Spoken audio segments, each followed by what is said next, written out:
In Orkney, we used to have an expression, "I'll be Ower with the moon," meaning that I would come and visit you when the moon is full to light my way.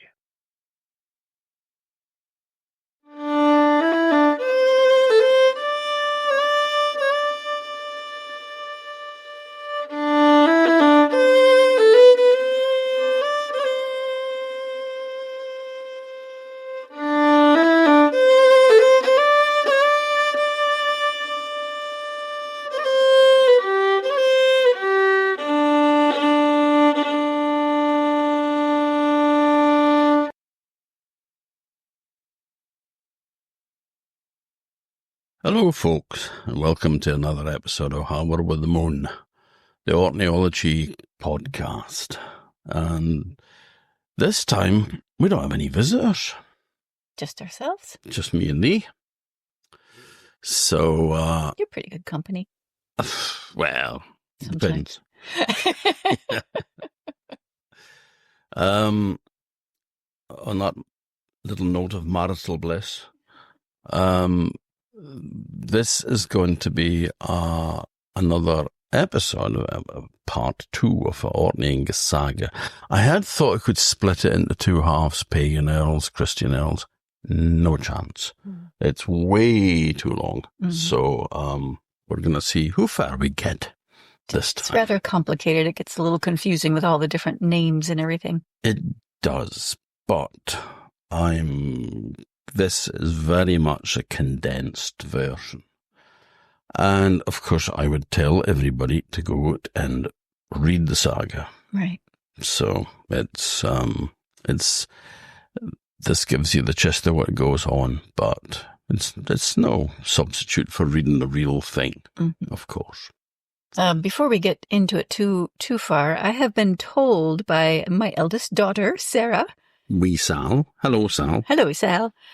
That we need to let people know what they can do to support what we're doing here. So I have mentioned it a few times in other podcasts, but we're both a little bit shy and retiring about saying, do this for us, because we feel like, well, that's not why we're doing it. And yet everybody needs to eat. So the ways that you can support us are basically, if you're listening to the podcast, wherever you're listening to it, if you can leave a review or like it or share it with someone or things like that, that help us to become better known, that is very helpful. What else?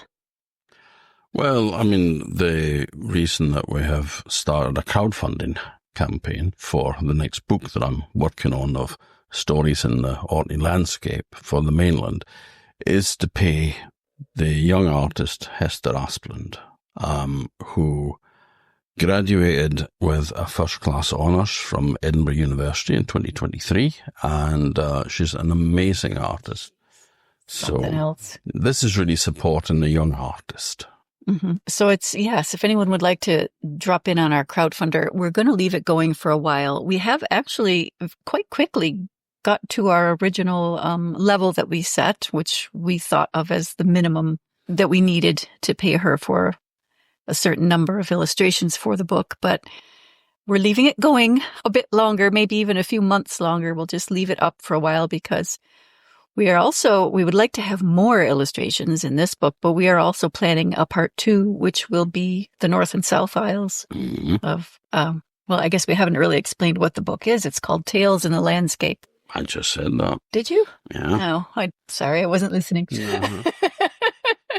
And there's proof on record. No, I can delete it.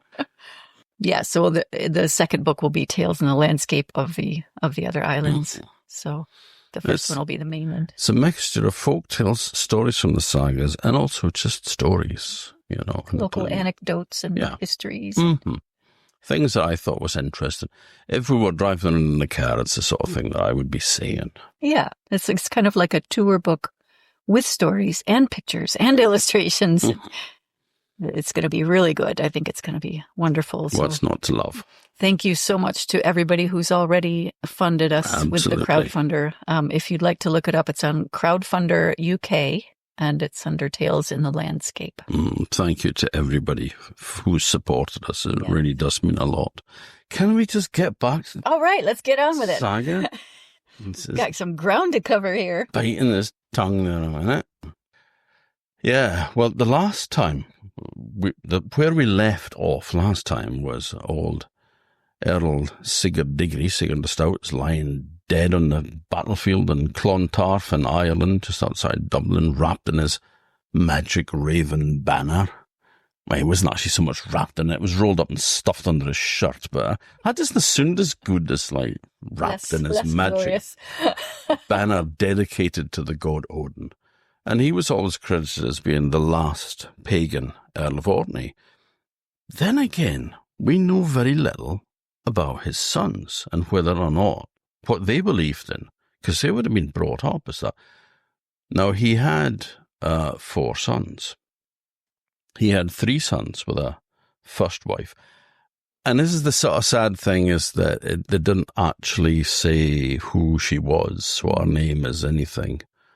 But he married a second time to the daughter of King Malcolm II, King of Scots. Again, no name mentioned. But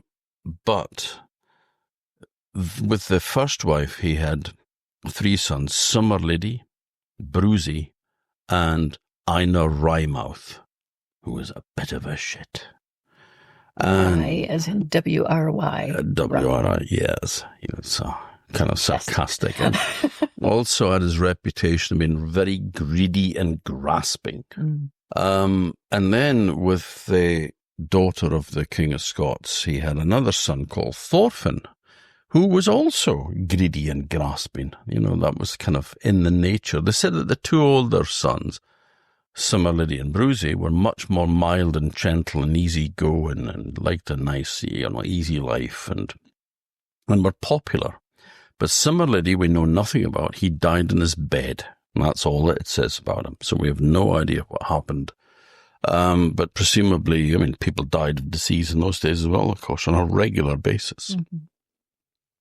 Now, the King of Scots, Thorfinn was being raised at the Scottish court. His father had put him there to be reared. And his father, King of Scotland, had given him Caithness and Sutherland, which had always been part of the lands that Sigurd, his father, had ruled. So he's given Caithness and Sutherland. But then Orkney is divided into 3 parts between the 3 elder brothers. But when Summerlady died, Thorfinn wanted the 3rd share. Now, it was said that he died quite soon after his father's death. So we don't know. That was in 1014 that he died, 23rd of April, to be exact. And then we know that Thorfinn was 5 years old at the time of his father's death. So he's just a wee kid. He's got people that are minders, that are looking after his interests, because he can't rule earldoms. He's a kid. So somebody made the demand on his behalf for a 3rd share of Orkney, but the 2 surviving brothers, Einar and Brucey, refused, saying that he already had Caithness and Sutherland, which was considerably more than a 3rd share of Orkney, and it had been land that had belonged to his father before him, so he could go whistle for any share of Orkney.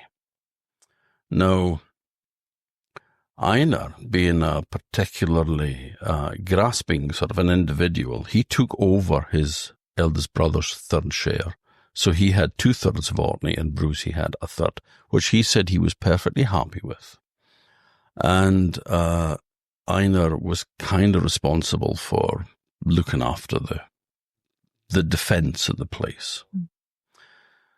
Now, Einar was not an easy guy to get on with. And he also was not a lucky man. So he used to go raiding, and he would fit up longships to go on a raid. But he was never very successful. He didn't come back loaded with booty and honour. He would be kind of struggling back, having, at best broken even, but probably not even that. So the areas that he ruled in Orkney, he taxed heavier than Brucey. Brucey was very easygoing, and they were having, the farmers there were much more prosperous. Whereas the ones that came under Einar were suffering from hardship, from having to shell out all this money for his field cruises. Mm. Now, one of the parts of the islands that he had, Brucey seemed to be in the North Isles from a later reference. But Einar was based sort of out in the East Mainland because he called the thing an assembly, and Ding is Howie.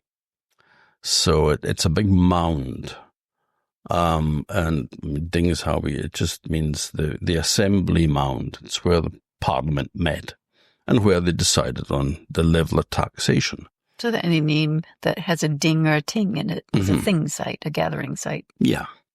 So it's usually, like Tingwall, there's Tingwall in Rendell, there's Tingwall in Shetland, there's Dingwall in northeast Scotland. So it's any place like that is an old assembly site. So this is Ding is Howie. Mm-hmm. The assembly mound. Yeah. Okay. So there was a local farmer called Amundi who was a very popular man, but a very powerful man. He was a big landowner.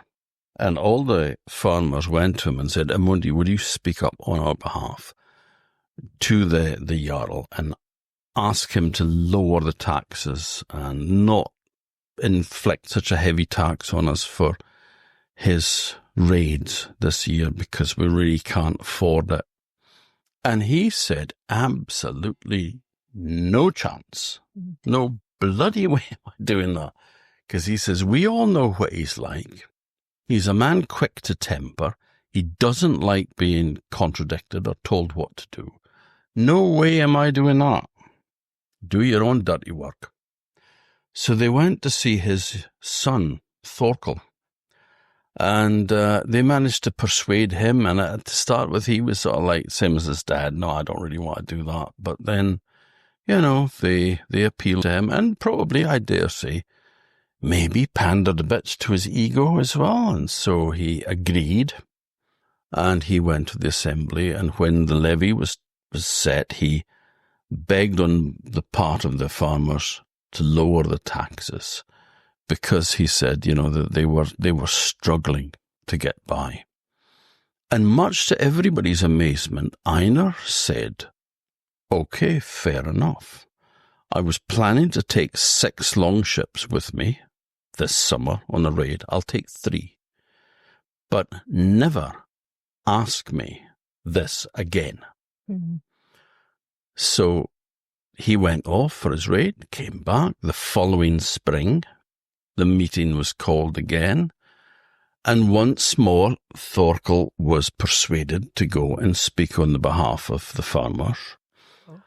And the response was very different. Mm-hmm. Einar flew into a rage and said that if anything, he would make it worse on the farmers this year because he had come back with that request again.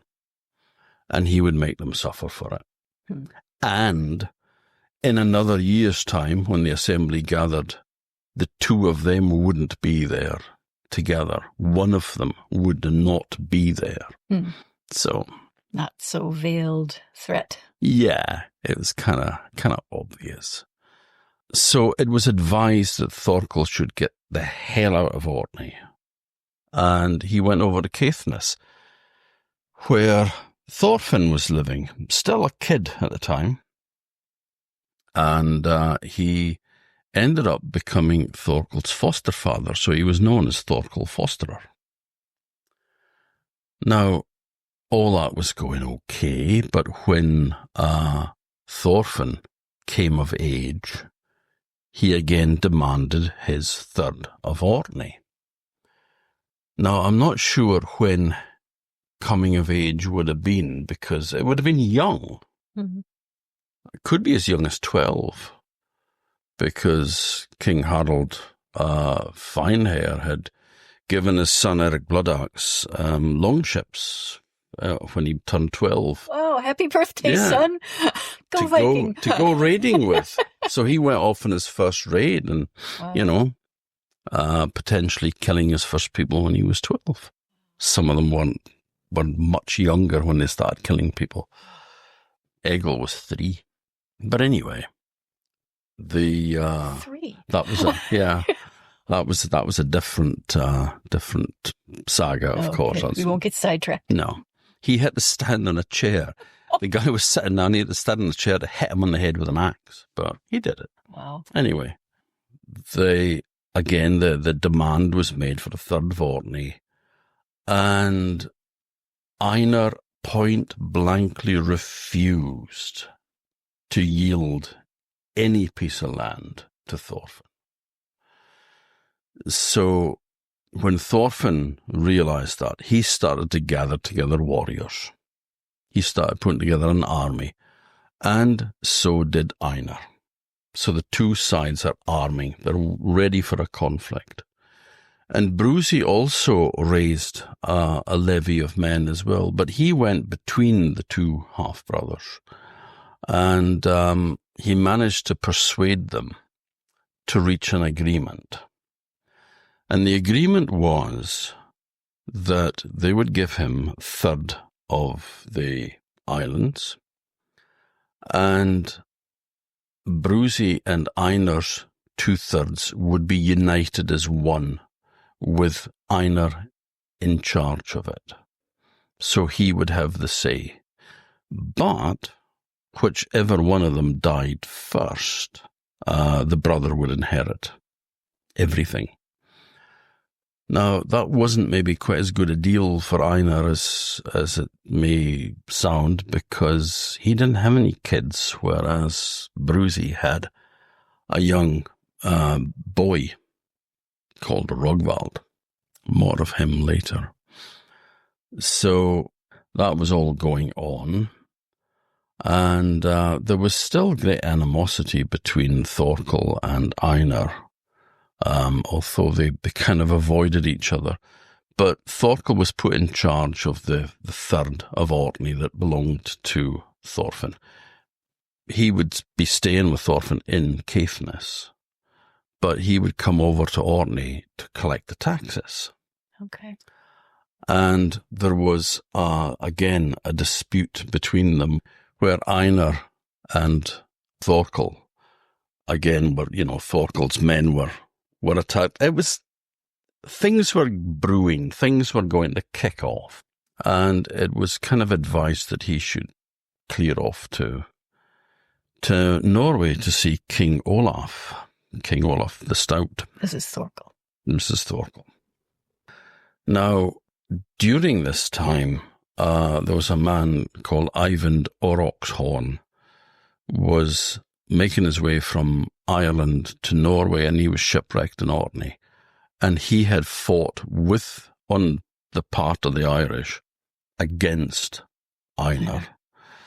And I mean, this was a raid that was an absolute disaster. He only got back to Orkney with one ship, most of his men killed, and lost all the plunder that they had. So it was a real humiliation. So when he discovered that one of his enemies was cast up ashore in Orkney and basically at his mercy, they were sheltering in Osmondswall, or Awaswa, as I think it's called, in Soothwas. They were captured there, and Einar had Eyvind killed. Now, Eyvind Oroxhorn was not only a follower of King Olaf, but a close counsellor, a good friend. And this really annoyed the king. Again, it was, there was more peace talks and such like, and it ended up that they made Thorkel and Einar swear bonds of friendship, which didn't last. And they had to cement this with a feast at each of their halls. So he's back at a place called Hjalpandanes in Dearness, which is probably scale, the farmer's scale, which means a scally is a long house, so it's a long hall. And that's next to where St. Ninian's Kirk is now in Dearness. So he was having a big feast there for Einar, and Einar was in a foul mood. From the moment he got there, he was in the huff. And all the finest food was put in front of him, the finest ales. He was well looked after, but he was still in a black mood. Now, it was their turn, Thorkel's turn, to go to Einar's hall for a feast.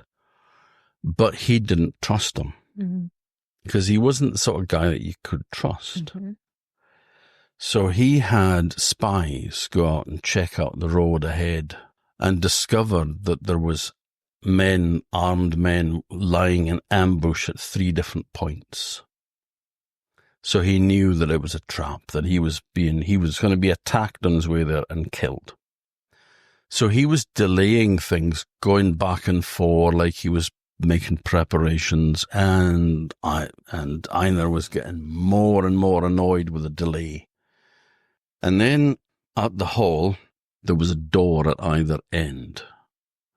And Thorkel and a man called Halvard, who was an Icelander from the East Fjords, came in the one door and closed it behind them, and then walked down between the benches and the fire, where the Earl was sitting, sort of nursing his horn of ale and his grudges. And he says to Thorkel, "Aren't you ready yet?" And Thorkel says, "Yes, I'm ready now," and strikes him on the head. And he slumps forward into the fire. And Halvard says, "What a useless lot," he says. "Can't you pull the Earl out of the fire?" And he hooked the curved end of his axe around the back of the Earl's neck and yanked his body up and dumped it on top of the benches. And then they ran outside where their men were waiting fully armed. And Einar's men were so shocked by it, because they were not expecting this, that they didn't actually do anything. They just took his body and left. Maybe they were happy to be rid of him. But then again, Thorkel once more fled over to Norway and went to the king and told him what he'd done, and the king was delighted because he had killed his friend and his follower. So that was that. Now, with Einar dead, I left another third of Orkney up for grabs. Thorfinn wanted half of Orkney, but Brucey refused because he said, "I had this deal with my brother that we would rule the 2/3. And so he wasn't prepared to give Thorfinn any more of the earldom. And so they left on bad terms. And of course, immediately Thorfinn starts gathering an army together. So trouble is brewing. And Brucey knows that there's no way he can stand up to Thorfinn. He's far too powerful. He's got the backing of the King of Scotland as well. So he heads east to Norway to see the king, King Olaf. And he places the whole thing in front of him that, we had this deal, me and my brother, and now Thorfinn's wanting to muscle in on the act, and he already has Caithness and Sutherland, So the king, though, says that, or makes a claim that from way back in the days of Harold Fairhair, he had claimed Orkney as his own, and the Earls had it from the King of Norway. It wasn't something that they could inherit by right. They had to be given it by the king. Now, maybe on paper, but in reality, that never happened. But anyway, he made that point, and he says, "You have to surrender to me." And he says, the third of the island that belonged to your brother, I would claim because he killed my follower. So I'm claiming that for myself. So it's all a bit of a mess, but Brucey has to go away and consult his friends. And they basically say, look, you're in Norway, you're in the court of the king. He's holding all the cards, and he's got all the armed men. Better just to surrender to him and, trust your luck. So he does. And then Thorfinn turns up because he realizes that... He's persistent, isn't he? He is, yeah. He realizes that Brucey's going to see the king, and so he'd better do the same. And again, the king puts the same demands on him. He has to swear his allegiance to him. And he kind of tries to wriggle out of it. I mean, by this time, he's probably an old man of about 15. So he's trying to wriggle out of this one, saying, yeah, but, I can't really do that because, you see, I'm already have sworn allegiance to the King of Scotland, and I can't have two liege lords. So, sorry, but can't be done. And he says, right, okay, well, in that case, you get nothing of Orkney from me.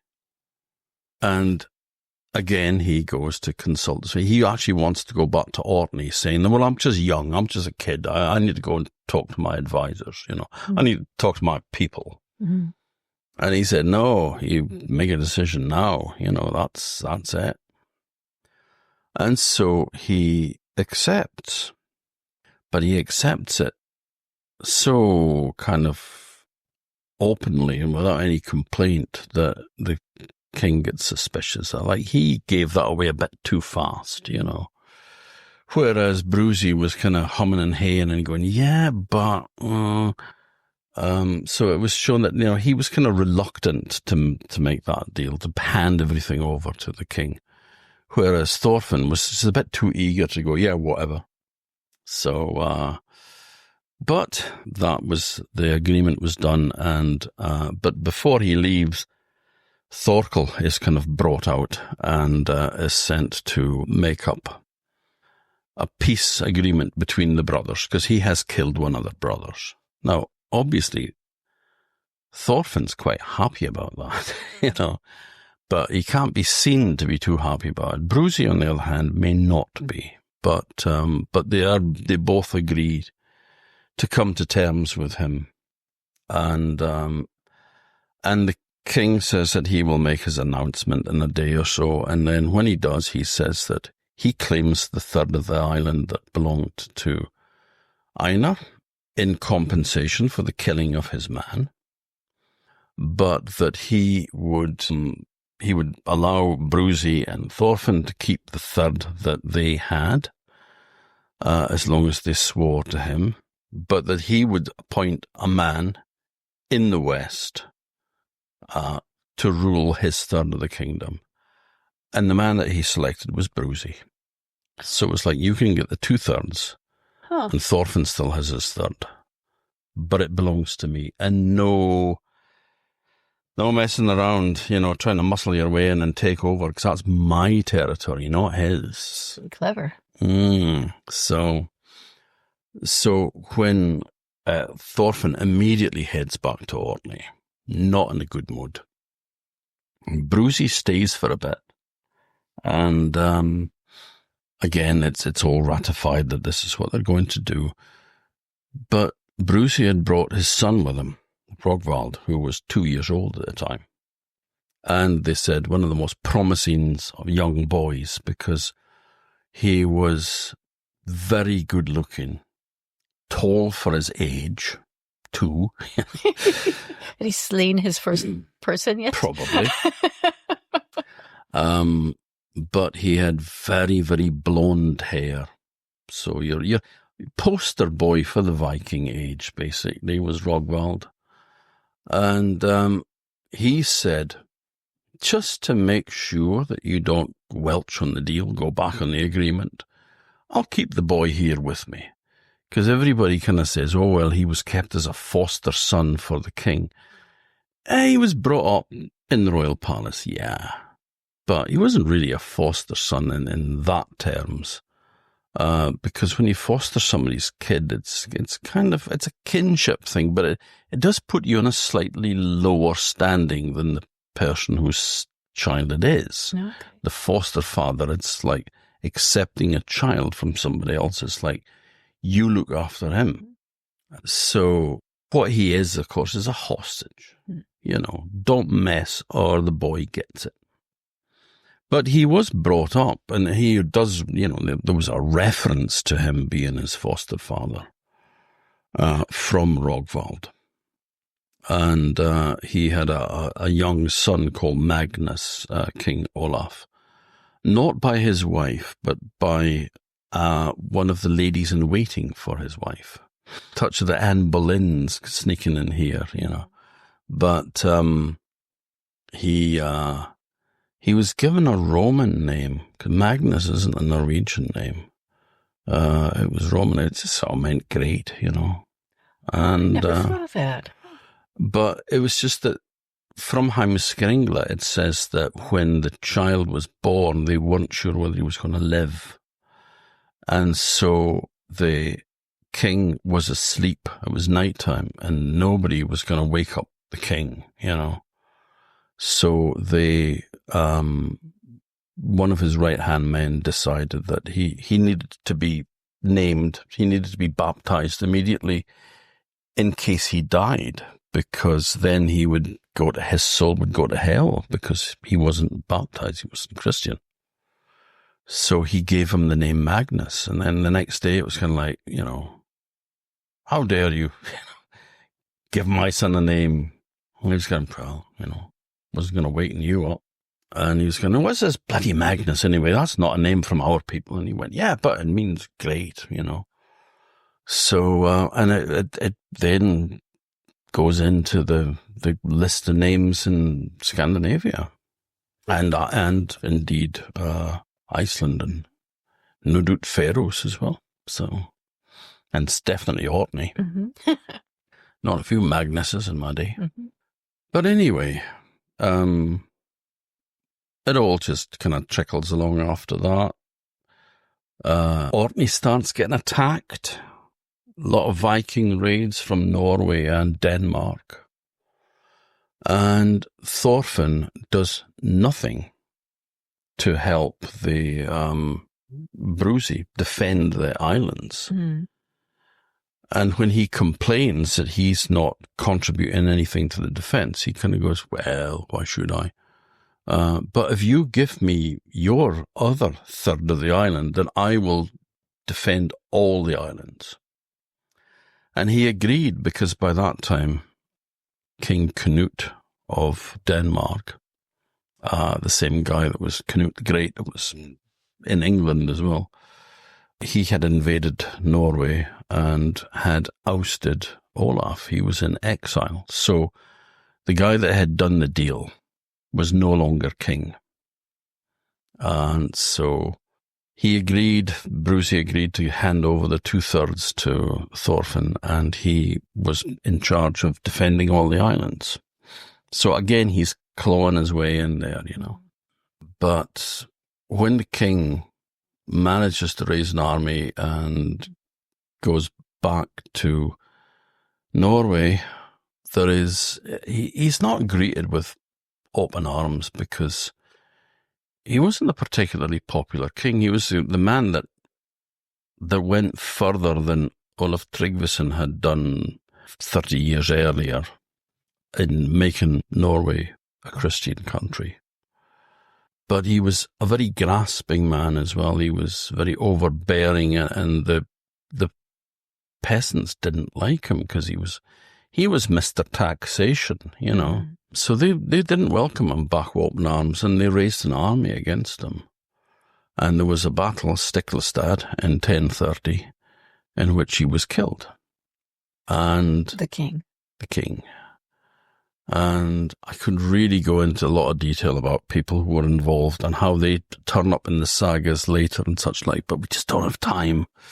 I'm afraid. People will have to read the saga to find out the details. Absolutely. So Rogvald manages to flee from the battlefield with the young Magnus. But also he helps King Olaf's half-brother, a guy called Harald Sigurdsson. And he is only 15 at the time. And he is, when they said that he was a bit young for the battle, he said, I will strap a sword to my hand so that if I become exhausted, I won't drop it. So he went, fair enough, you're in. And he was a bit of a psycho, was Harald. He became famous later under the name of Harald Hardrada. But Harald the Hard Ruler, because you do not mess with Harald. But anyway, he gets the injured Harald off the field as well and gives him to some peasants. Sorry, who's gotten Harold off the field? Rogvald. Rogvald Bruceson. He's got his foster brother Magnus to safety.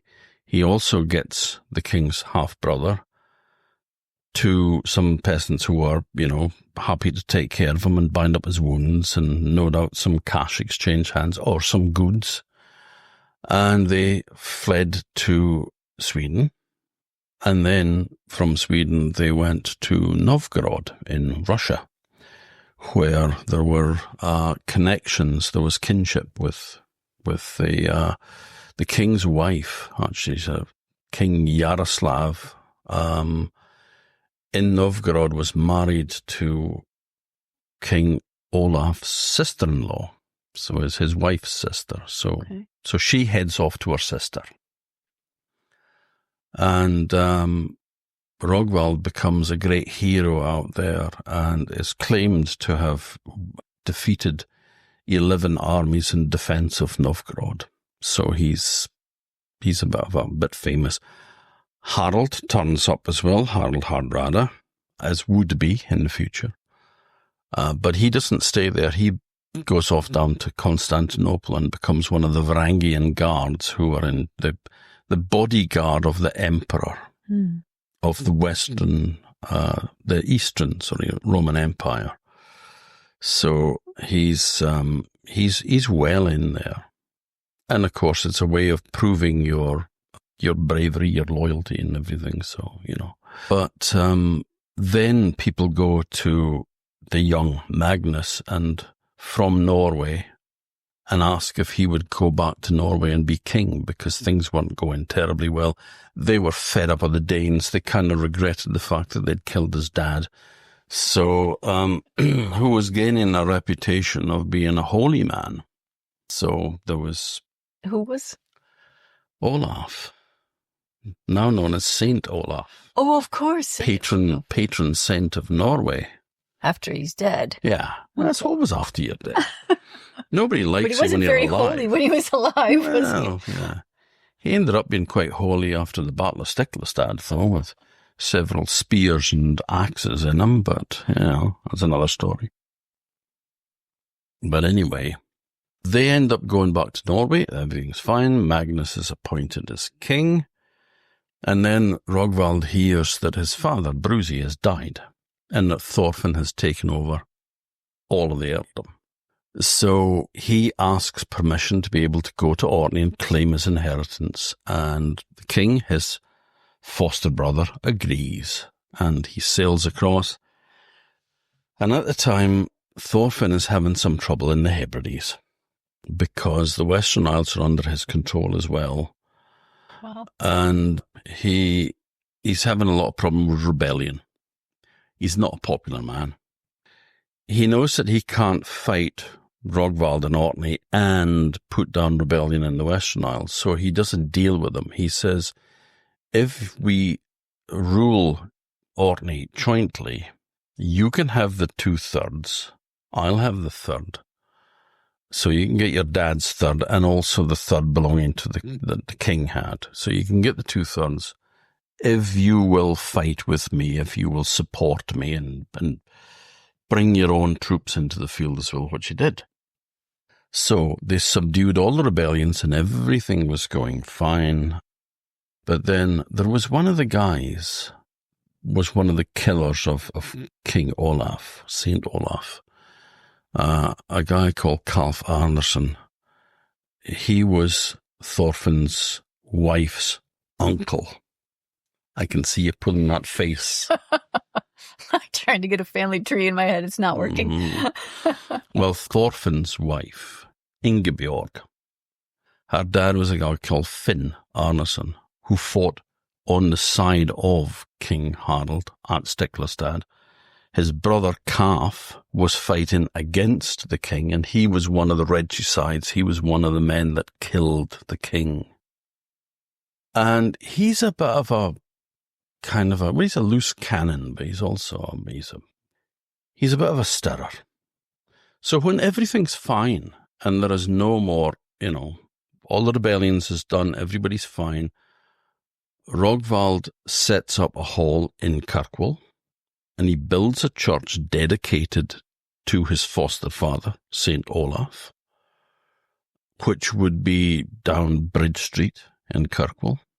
Olaf's Wine, there's a small stone archway there, which was, a much later rebuild of that church. Okay, well, that's all that's left. Yeah, but the fact that the church was built there gives the parish the name Saint Olaf, because it was the dedication of the church. And it was the kirk of Kirkjuvar. So Church Bay was the name of Kirkwall. It got... it was named after that kirk, not the cathedral. Nope. Because you're talking here, he left Norway in 1046, thereabouts, and went to Orkney. And he had a drinking hall built, which now is getting like a nightclub built over the top of it. No. And bowling alley and stuff. It's in that car park, probably, because it's right next to the church and it was in that area of the town. But anyway, he's ruling there, and everybody thinks he's great because he was incredibly, very good looking, very brave warrior, a very just man, very honest man, and also just, people liked him. He was a likable guy, unlike Thorfinn, who was very much an acquired taste. So he's ruling away happily, but people like Kalf Arnarsson are saying to Thorfinn, why are you sharing, that third of the earldom that Rogvald's got? Why don't you have it? You should have it, not him. And so he puts a claim for the disputed third of the earldom, the one that the king had claimed. Because, of course, the king's dead. So, although Magnus has granted him that half, But then Harald has appeared on the scene again as well, Harald Hardrada. He's back up from Constantinople. And he's claimed half of Norway, and his nephew, rather foolishly, grants him it. So he's joint ruler. And him and Thorfinn get on quite well. They've met before. And they're two of a kind. They're like two peas in a pod, They're both don't trust people. They're both grasping and greedy and extremely violent and great bullies. So they love each other, Big mutual fan club going on. Now, this stirs up trouble between the two of them, and it comes to clash of two battle fleets slugging it out, and Thorfinn manages to get the upper hand with the help of Kalf Arnarsson, who's there with a few big ships as well, and he pitches in on the side of Thorfinn. Rogvald heads across to Norway, back to his foster brother, Magnus. And Magnus says, look, I'll give you all the ships you need, all the men you need to make a raid, go back next year and attack Thorfinn. And he says, no, he's just too well armed, and he'll be waiting for us. He'll be expecting it. best I go right away. And they say, yeah, but it's winter. And he went, yeah, but he won't be expecting us, will he? So if I go back now, then he certainly won't be expecting me, and I can catch him unawares. So he says, give me one ship with a hand-picked crew, and we'll go. So that's what he does. He gets the one ship. He sails to Shetland. He's welcomed there because Shetland was part of the territory that his father had ruled. So he's got a lot of goodwill there. And they know from spies that Thorfinn is on the Orkney mainland, which is unusual for him because he usually stays in Caithness, but he's on the mainland and he's just got a few people around him. He's not got a big army around him. And he's in a hall there because he does not expect anybody to turn up that year. And so Rogvald sails there, attacks, and sets the house on fire. Now, everybody's gone to bed except Thorfinn. He's still up at the table drinking. And he sends a servant to the door to ask who the men are that are setting fire to his hall. And he's told that it's Rogvald. And so the deal is done that the women in the house and servants are allowed to leave, but the rest of them are going to get burnt in the hall.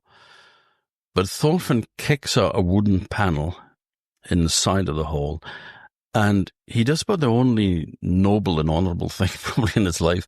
He sweeps up his wife Ingigard, and he carries her from the burning building, and he runs with her and gets to a small boat, and he heads over to Caithness, and into hiding. He's taken in by friends of his who look after him. So, as far as they're concerned, he's dead and burnt to a cinder in this building. Oh, they don't know that he escaped. No, he escapes. It's dark, it's night, and of course, the smoke everywhere. So, Rogvald gets Thorfinn's men to swear allegiance to him, and then he starts to prepare for Yule, for the Christmas feast. And the saga says that he goes to Papastronsi to get malt for making ale for the Yule time. But it may be mixed up with Papa Westry.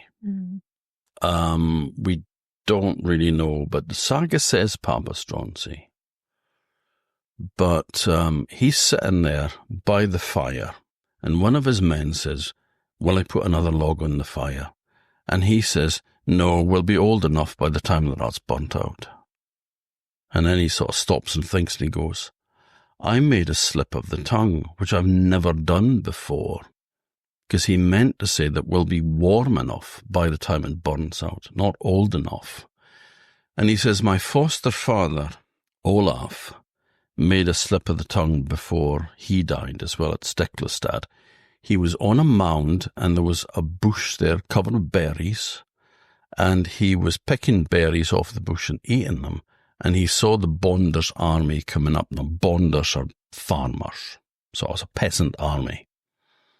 And he saw the Bonders coming up, and he said, wretched berries, but he meant to say wretched people. And when it was pointed out he'd made a slip of the tongue by Rogvald, he says yes, and maybe that someday you will make a slip of the tongue too when your death is near at hand. And he says, I have a feeling that my Uncle Thorfinn still lives. And then the next thing they know, there's all the shouting outside, and the place is going up in flames. And when they go to the door and ask, sure enough, it's Thorfinn. And this man goes out to the door who is just wearing like a linen shirt, and they think he's a mass deacon. So they're put their hand up to let him go out because they've put a barrier across the front of the door. It's barred. But this man puts his hand on the bar and vaults over the top of the people and lands outside and runs away. And Thorfinn said only Rogvald could do such a deed as that. So Thorkel the fosterer and some of his men are after him, but he's hiding down among the rocks on the shore. But he made a fatal mistake because he took his lapdog with him. Should have left the little shit to burn. But he took his little lapdog with him, and it started to bark. And that attracted them, and then they found him. But none of the men wanted to kill him because he was, an earl, he was a jarl, he was an important man, and he was well liked as well. But loyal old Thorkel the Fosterer did him in, just the same as he'd done in another earl for Thorfinn. So he was killed. But then it said that his body was taken to Papa Westry and buried. So, Papa Westry did have a monastic settlement on it, which was quite powerful from the Pictish period onwards, possibly continuously, we don't know. But there is some circumstantial evidence to suggest that it was still on the go there during the Viking times. There's a misconception that Vikings hated Christians, and that's why they attacked churches. They didn't hate Christians. They thought they were hilarious. They thought they were funny because they had churches there that was absolutely full of gold and silver and precious gems and no army guard in it, just a bunch of unarmed monks going around, and the worst they could do was shake the rosaries at them. So, of course, they were just setting target, But it wasn't personal as far as religion goes. It was just good business sense. But not that I'm condoning religious intolerance towards anyone. But, there was an important monastic settlement there and church. And so that's probably why his body was taken there to be buried. But then that does lead to the question, why Papa Stroncy, which is quite small, why go there for your Yule malt? Would they have been able to produce that much there? So maybe it was Papa Westry, but they got it mixed up. But we don't know. Magnus is preparing a battle with Harald Hardrada against the King of Denmark.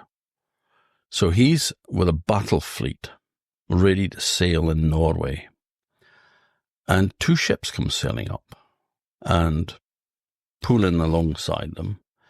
And this man, tall man, he was described as being tall with black hair and ugly, chiseled features, sharp features and a big nose. But this guy in a white cloak and hood steps onto the king's ship and walks up to the poop deck where he's sitting, eating. And this stranger grabs a loaf of bread, breaks a piece off it, and eats it. And the king sort of looks at him and offers him a drink. And the man addresses him and says, "Thank you, messmate." So now they've broken bread together. They've eaten together. And he says, "Who are you anyway?" And he says, "Well, my name is Thorfinn Sigurdsson." And he went, "The Earl of Orkney." And he said, "Yes, back in the West, that is what they call me." Now, he's broken bread with him, so he can't have him killed. No. Which, of course, he knew. So he says that he has come to be reconciled with him for the killing of his foster brother. After a while, they get talking, and then they start getting on okay, But the one thing that he'd done, Thorfinn, when they left the island after killing Rogvald, they went back to Kirkwall, and Rogvald's men went down to the shore. There would have been these hand-picked Norwegians, went down to the shore to help unload the malt. And Thorfinn's men sprang out and killed them, except for one man who they live and allowed him to go back to Norway with the news. And when they were sitting talking one day, Thorfinn and King Magnus, this stranger came over and demanded reparation for the murder of his brother. And he says, you obviously don't know me very well, because I never pay compensation for a murder, for a death. If I kill somebody, he says, it's usually with a good reason, so I don't pay compensation. And the man said that not only did he kill his brother, but he also humiliated him as well. And he says, are you the guy that I allowed to live and sent back to Norway? And he said that he was. And then Thorfinn complained that, it's not often that I show any kind of weakness or mercy, but obviously I've let somebody live that I should have killed. Mm. Had I known that you would come back, now to plague me, then I would have killed you. And King Magnus started to flush red with anger and said that it seems that you're very keen on, killing my men. And then he left in a hurry, and the next day they sailed off to go and battle the King of Denmark, and the two ships of Thorfinn sailed away, but didn't sail with them for long. They headed west and went back to Orkney and left them to it. Now, within about a year, Magnus was dead.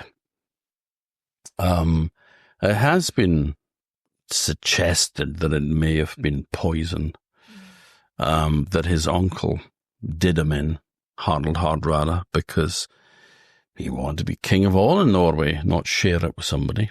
But obviously no one knows, and there's no way of proving anything. It was just sort of gossip. But he became the sole king, and of course Thorfinn was quite pally with him, so they sent over messengers and they exchanged gifts, and they sort of became great pals. And there's not much to say again about Thorfinn other than the fact that he went across Europe, meeting various important people on the way, and went to Rome, where he was absolved for all his sins by the Pope. Because if he had the cash, he could get forgiven anything. So he came back to Orkney, but he brought with him a bishop, the first bishop of Orkney. And he built a church in Bussy, where he had his hall, called Christkirk. So it was a church dedicated to Christ, and it was supposed to be cruciform, so a cross-shaped church. There was local tradition that church was in the village, and we know that St. Magnus Church, which is where, Magnus was buried in Christ's church, wherever that was, but I think it's in the village. There is an earlier church underneath the later one, which... The church that's there now? The one that stands there now, yeah. There's an earlier one underneath it. It is decorated with red sandstone, which they think suggests 12th century, but I suspect that it was remodeled in the 12th century, because this would have been a really, really important place, because this is where St. Magnus was buried originally. But that's another story that comes in a bit later. So Thorfinn dies in his bed and leaves two sons, there's Paul and Erlend. Now, Paul and Erlend get on so well that they rule Orkney together jointly, and they don't divide the land between them. They rule it. They're not like their father then. No. But Paul is always the guy that's got the final word. He's the senior one because he's the oldest brother. So he's in charge. But they get on really well. So there's very little problem arises out of this. But they have two sons. They've got three sons, actually, who don't get on terribly well. In 1066, Harald Hardrada, King of Norway, who we've met, arrives with his queen, Elisif, and also his two daughters, Ingegerd and Maria. And they are left in Bussy, and the two earls of Orkney, Paul and Erlend, sail with them with King Harald's son, Olaf, and they sail down to England because he is making a bid for the throne of England. Edward the Confessor has died. There's three people in the running for it. There's Harald Hardrada in Norway. There is Harold Godwinson, Anglo-Saxon, king. Well, he's not a king. He's a lord, but has pretensions to be, ambitions to be a king. And the William, Duke of Normandy, better known as William the Conqueror, whose family came from the same family as the Earls of Orkney. They're all related. They're all from Rogwald of Mora. So you've got Torfeinar was the Earl of Orkney that all the earls are descended from. He was the one-eyed illegitimate son. Oh, right, yes. And then the golden boy was Rolf the Ganger, Rolf the Walker, because he was so big he couldn't ride a horse because his feet trailed on the ground. And he was the first Duke of Normandy, who was then kind of later remodeled as Rollo, which it's a sweetie over here. Don't we still get Rollos? It's like a Mark's brother. Yeah, it's a little chocolate cup with caramel in it. But anyway, so King Harold, with his son Olaf and the two Earls of Orkney, go down the east coast of England, and they burn Scarborough. And then they attack the city of York and they capture it. And they're going to send men there to make arrangements of, reparation to be paid to them and people to be put in charge and such like. But there is a cloud of dust and they're trying to figure out what it is, and it's Harold Godwinson's army. They've arrived from the south of England all the way up to Yorkshire in, a very short period of time, caught King Harold completely unawares. And before his son and the Earls of Orkney, who are down at the ships, before they can do anything, he's dead. Died with an arrow to the throat. So they go up, fight goes on for a bit, but they've got no hope. And they're allowed to go free. I think I heard somewhere that there was about 200 longships in the battle fleet that went there, and there was about 20 went back. So you can see absolutely decimated. But the reason that it's part of the story, but the thing that I find most moving about the whole thing is that they said that at the very moment King Harold Hardrada died, his daughter Maria in Bursey dropped dead at the same moment. Because they said they shared but one life between them. So I always thought it was quite moving. Aww. But then you've got like I said, the two earls, Paul and Erland. Paul's got a son called Håkon, and he is a greedy, overbearing kind of. He's his granddad's grandson, he's Thorfinn's grandson. And he is violent, aggressive, greedy, grasping. Erling's got two sons. There's Erling, and Erling is exactly the same as Håkon. But then he's got a younger brother called Magnus. And Magnus is a very different kettle of fish because he is supposed to be very, very gentle, thoughtful person who was a very devout Christian.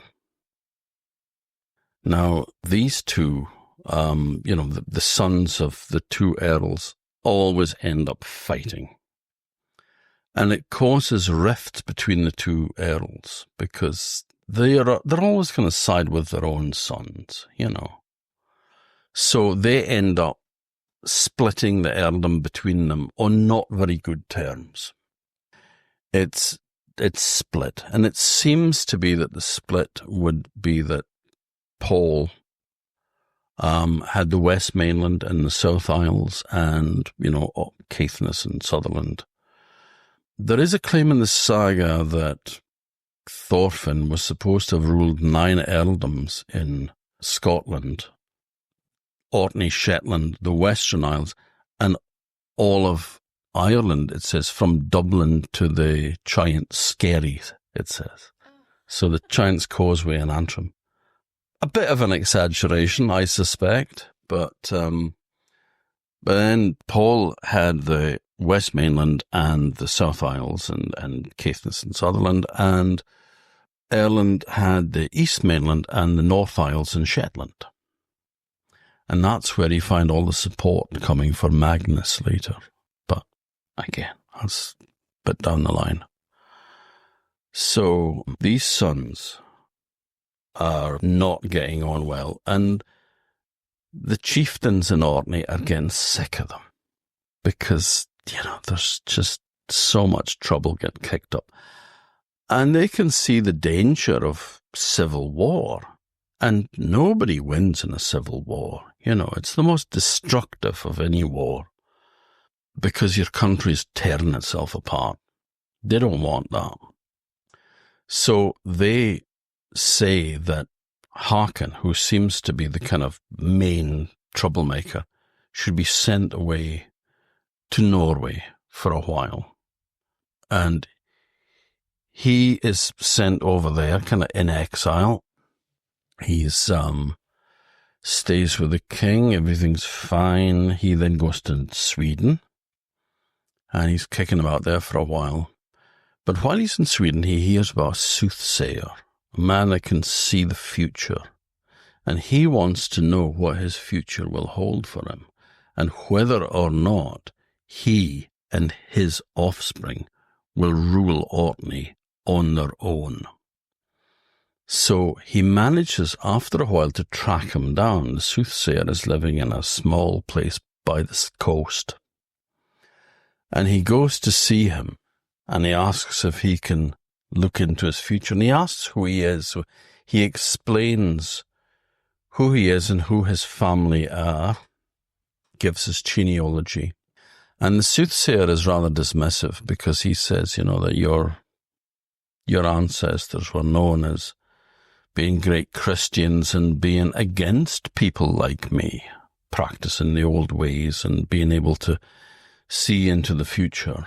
Why don't you pray to your Saint Olaf for information? And he sort of says, well, I wouldn't do that, it's, go to see the likes of you, but I wouldn't bother him with stuff like that. So he says, well, I can answer your question, but I will need time. I need 3 days. Come back in 3 days and I'll give you an answer. So 3 days later he goes back and the soothsayer lets him in, and he's mopping his brow, he's sweating, and he's like he's been working really hard. And he says, it has cost me so much. I've had to travel so far to find the answer to the question that you posed. But he had found it. He says that you and your offspring one day shall rule Orkney on their own, and it will always be passed down to them as their birthright. But during your life you will commit a crime so great that you may never be forgiven for it in this life or the next. So, happy with the answer, he goes off. That's a long way off. Yeah, who cares? So off he goes. Goes back to Norway. There's a new king has just taken over there, a guy called Magnus Barelegs. We're now looking around the year 1098.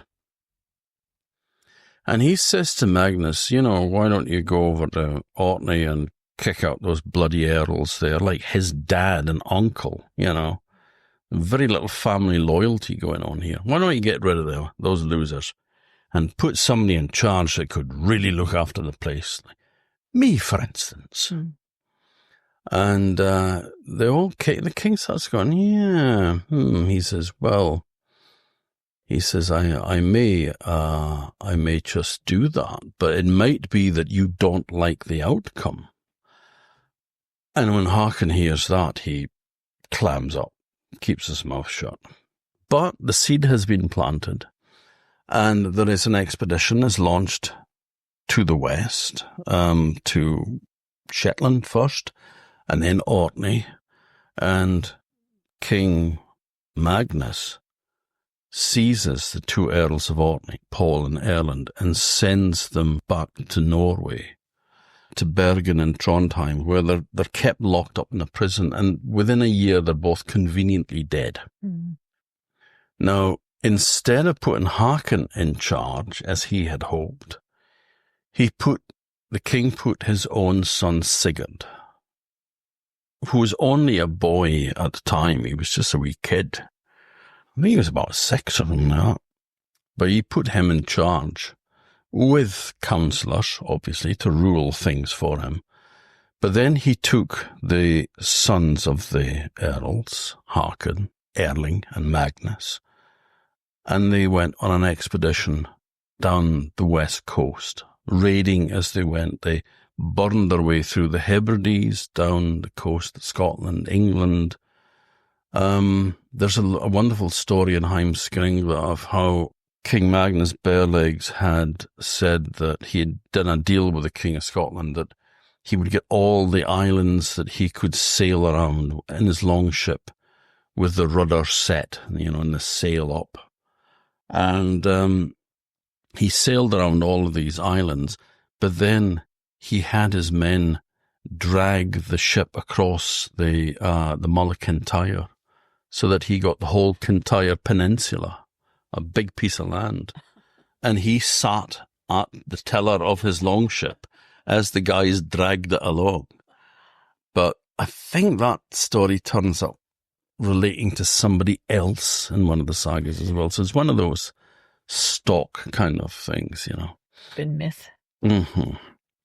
But they end up down in Anglesey, where there are 2 Norman knights, Hugh the Stout and Hugh the Proud, they're called.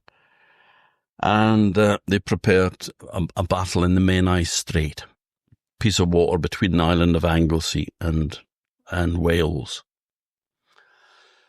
And as the battle is raging, Magnus brings out his psalter and starts to chant psalms. This is not Magnus. This is Magnus Erlendsson. Right. Yeah. And King Magnus says, why aren't you fighting? And he says, I have no quarrel with any man here. And he says, well, get below deck, get out of the way. He says, get from under our feet if you're not going to fight. He says, but I suspect it's not your religion that is stopping you from fighting. Because he's just sent his dad into exile. Yeah, I was going to say, what makes him think they would want to fight with him? And he has, because they had no choice. Magnus was his cupbearer. He was waiting on table for him, filling up his glass with wine whenever his goblet with wine whenever it. Because the cupbearer is the one who makes sure that they don't get poisoned, isn't that right? Well, you got tasters and such like as well, but this was just like the guy that served the booze. It's kind of like a barman, I suppose, really. But anyway, he suspected that he wasn't, his refusal to fight wasn't because of his faith. It was because he had just been disinherited and his father had been sent into exile. But as I once said to our friend Sarah McFadden, and I'd forgotten I said this, I said that he sang from his psalter as the arrows whistled along in tune to him, And she used that on some art thing, and I forgot I'd said that. I thought, that's quite a good line. She went, got it from you. Anyway, but he sang from his psalter and wasn't injured, and that was put down as being a miracle as well. Well, the Norman knights were defeated. The one of them is so well clad in armor that there's just a little slit on his eyes are exposed, and he's got the nose guard, but there must have been something over his cheeks. So the king and one of his men fire an arrow at him, and the one strikes the nose guard of the helmet, and the other one pierces his eye and kills him. And of course, they always said that was the king's arrow that killed him, because you don't, kings don't lose, But King Magnus was not best pleased with young Magnus's refusal to fight. And that night, he rolled up some bedding and pillows and such like in his bed, so it looked like somebody was lying in the bed, and then he slipped over the side. Magnus, and he ran. And when it was discovered that he had gone King Magnus had men sent out with bloodhounds. Mm. And they tracked him down to a tree, and the dogs were barking around the tree. But he threw a stick at one, it hit it on the flank, and it went away yelping, and the other dogs ran off. And that was attributed as a miracle, too. Well, So they wouldn't normally do that, would they? well, so he then made his way to the king in England, and then up to Scotland, and just kept out of the way. In 1103, Magnus Barelegs is killed in Ireland. He's fighting in Ulster, and is killed. And Erling is also killed either at that time with the king, because one of the sagas says it was on that battle in Ireland, and other ones say that it was at the battle in the Menai Straits.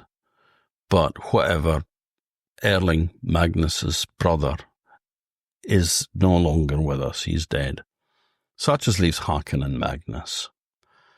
Now, once the king is dead, his son goes back to Norway to claim the throne, and Haakon goes after him and begs for his earldom, which he's given.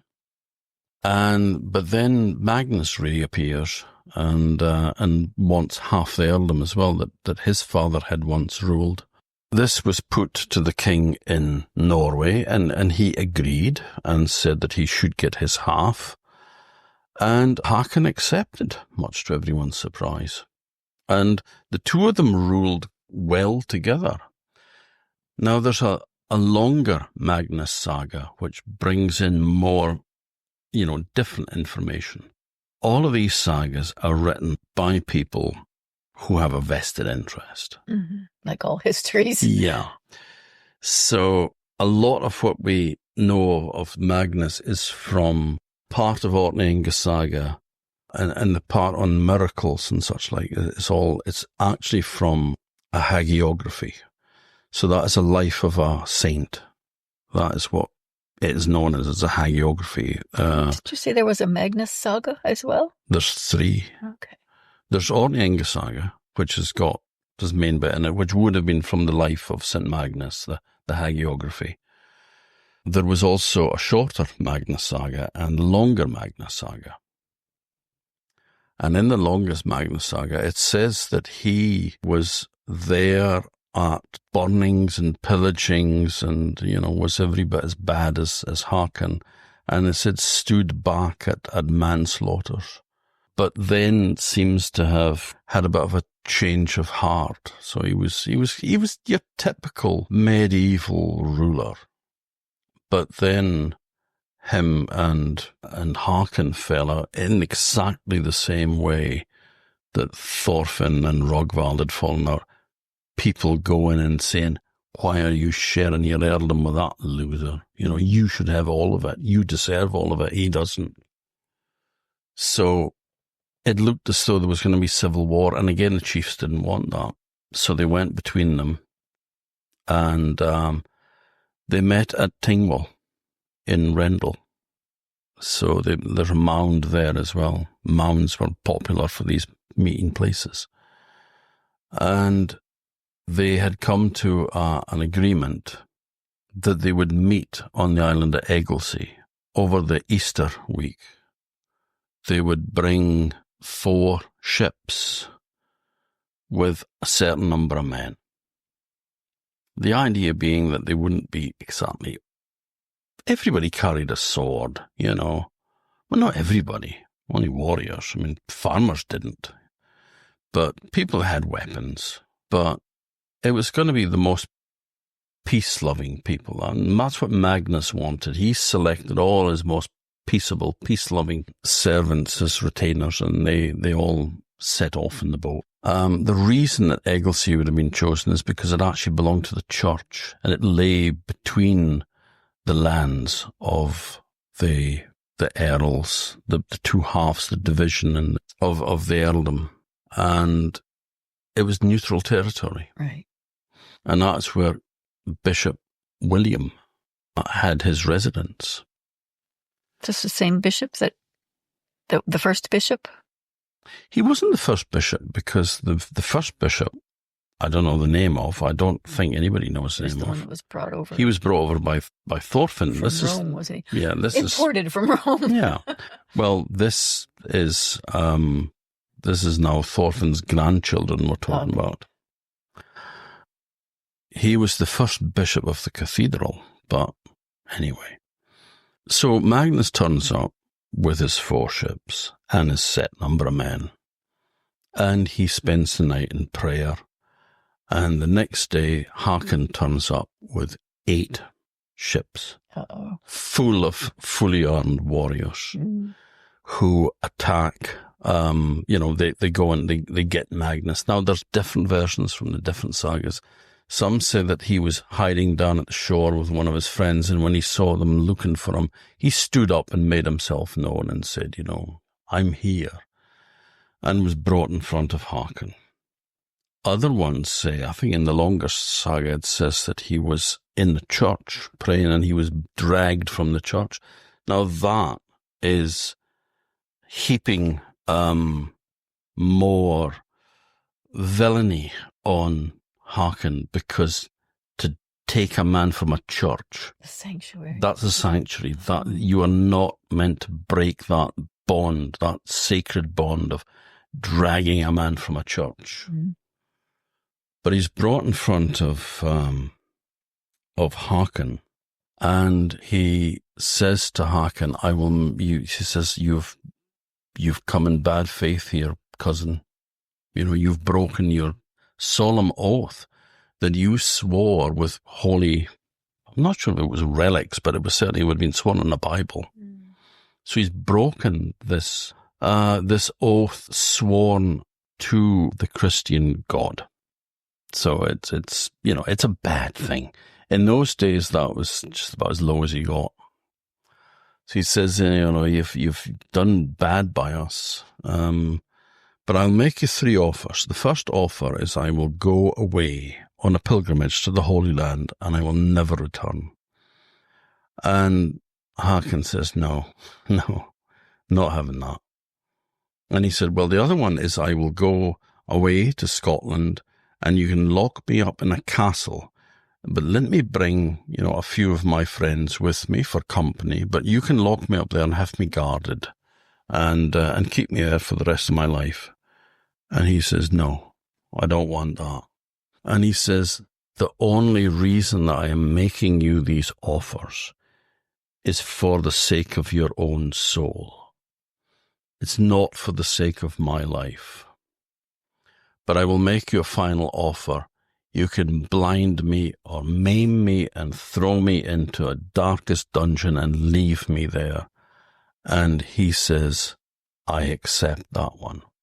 But the chieftains who were there said, no, we will not have 2 Jarls in Orkney. One of you must die. And Håkon says, well, kill him then, because I still have lots of things that I want to do. So Ófig is called on. Now, Ófig is Håkon's standard bearer, so an important man.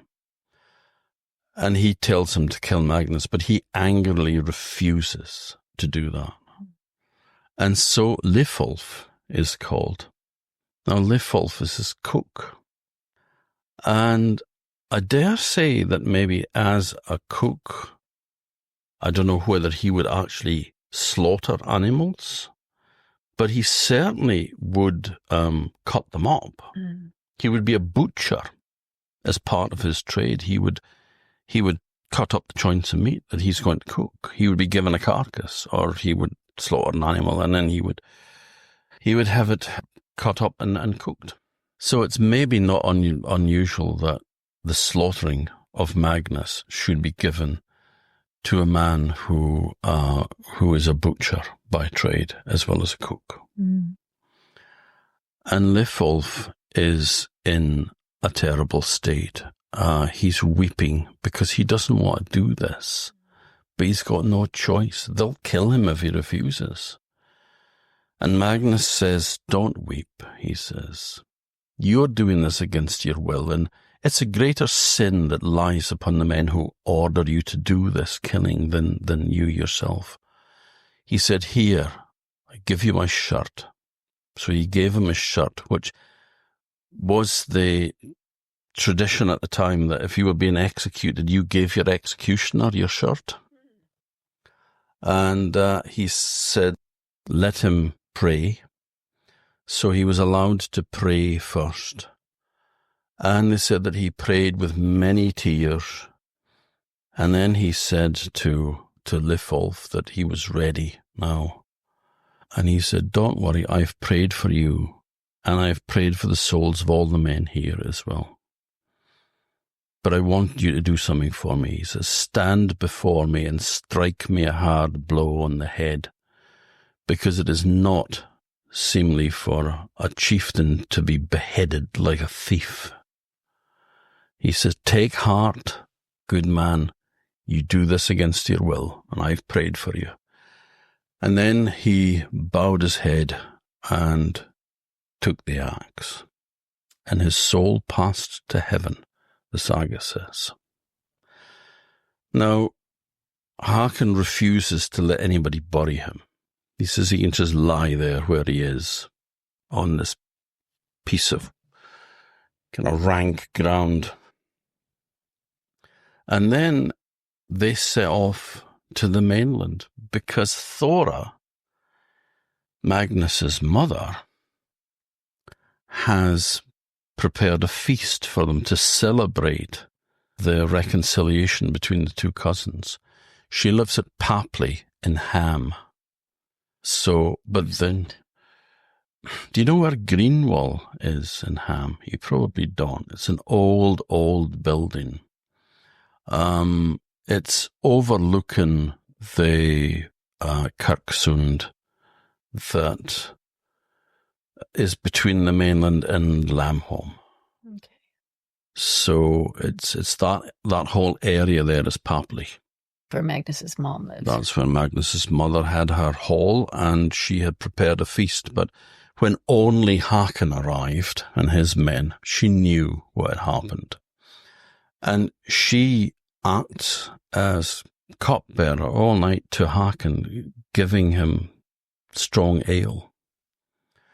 And then as the night wore on and Håkon was getting drunk, she went on her knees and wept and said, I have no son. I want you to be a son to me now. Let me bury Magnus. Tears streamed from his eyes, and he said, bury your son where you wish. So his body was taken from Egilsey, because it hadn't been allowed burial, and then was brought across to the mainland and then travelled to Bursey, where he was buried in Christkirk. And there is where the miracles started. But I think that's another story for next time. Yeah. But it should be kind of noted that, I'm sorry, this is a bit kind of long and rambling. I hope people aren't just fed up with it. But the feast day of Magnus is the 16th of April. Mm-hmm. So it will be about the time of the full moon.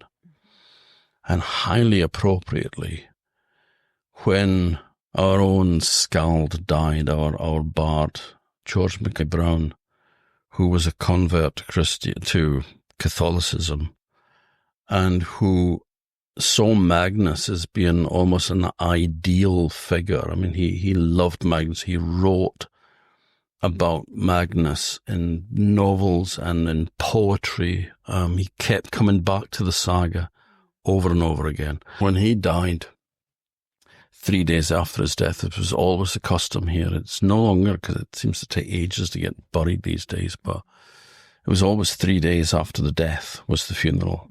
And the day that George's funeral was the 16th of April, St. Magnus Day. And the service was conducted in St. Magnus Cathedral. And for the first time since the Reformation, Mass was said in the cathedral, which apparently caused a bit of a stooshy in the presbytery. Some people just really didn't want that to happen. And some people said, no, it's all right, But very moving. He had all sorts of people here, like Seamus Heaney and all that attended funeral. So it was quite a thing. But I mean, it's just, I mean, it's if George could have planned it, you know. I mean, he didn't choose the time, the hour of his death, but he would have been so delighted in the fact that a mass was said in the cathedral by a Roman Catholic priest. I mean, happy man. So, anyway, thank you for putting up with all of this. It is. It's a lot to. I know. I mean, in the old days, if they were talking about the sagas, if they were telling the sagas, wouldn't it be done over many? I mean, it would be a little piece at a time. You're just trying to give some overview. Yeah. It's no substitute for reading the real thing. Mm-hmm. Like I said in the last one, some people don't get past the first couple of chapters because it's a mythical beginning, and it's sort of like, well, that doesn't make much sense. But you have to know the keys in it, which you don't, of course, these days. But people at the time would have understood where you were coming from. They would have known the symbolism, the little clues, you know, as to the deeper what these people were. You went over that in greater detail in part 1. I did. So, but it's just stick with it. If you find the first bits difficult, then just persevere, because then it's so rewarding. It's an amazing story. And then go on and read Heimskringla, the saga of the kings of Norway, of which the Jarls of Orkney appear a lot in it as well. And it is a story, too, because I remember when I was going to school, I always thought history was so dull because it was nothing but names and dates and wars. Mm-hmm. But it's a story. This is a story, and it's told as a story. Yeah, there are a lot of names in there, all those family connections and everything, but it's a story. If history is boring, then it's the fault of the teacher, not the fault of the history. It's an amazingly rich vein to mine, and there is so much that you can bring from it. Yeah, some people just turn anything into, and then just want it to be all about battles and dates and, you know, remembering dates and things. And yeah, but you need story. You need the life behind it. You need that story. Otherwise, the symbolism and the meaning. Mm-hmm. Yeah. So we'll do part 3 at some time. Yes, which will be the miracles of Magnus, of which some are kind of weird, and rather gory in the one. But then also his nephew, another Rogvald, but he took his name from the previous Rogvald. His name was Kali Colson, but he took the name Rogvald, and how he got to be Earl and build the cathedral. So that's for another time. Okay.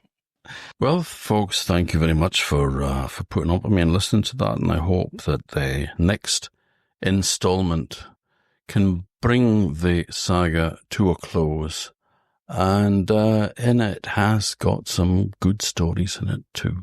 So we'll see you next time around. Good night. Good night.